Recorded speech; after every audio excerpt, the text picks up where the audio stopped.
I am the Tofu Golem. Please enjoy the video. You begin by getting the prerequisites out of the way so the process flows. Make sure your iPhone is updated and connected to the car via Bluetooth and Wi-Fi.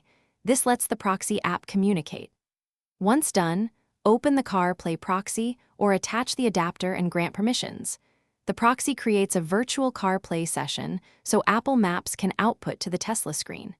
You do this because Tesla does not natively support Apple Maps, so the proxy bridges that gap. Now you move into the core steps that let Apple Maps drive the display. With the proxy session active, open Apple Maps on your iPhone and enter your destination. Starting navigation sends map data through the proxy. Make sure audio output and microphone routing are set to the car so spoken directions play through speakers. Next, tweak mirroring and touch settings in the proxy app so the Tesla screen responds correctly. This prevents input lag and keeps the route visible while you finish by locking in stable settings and confirming GPS accuracy before you hit the road. Begin driving and watch Apple Maps follow. You should see turn instructions and hear prompts through the car speakers.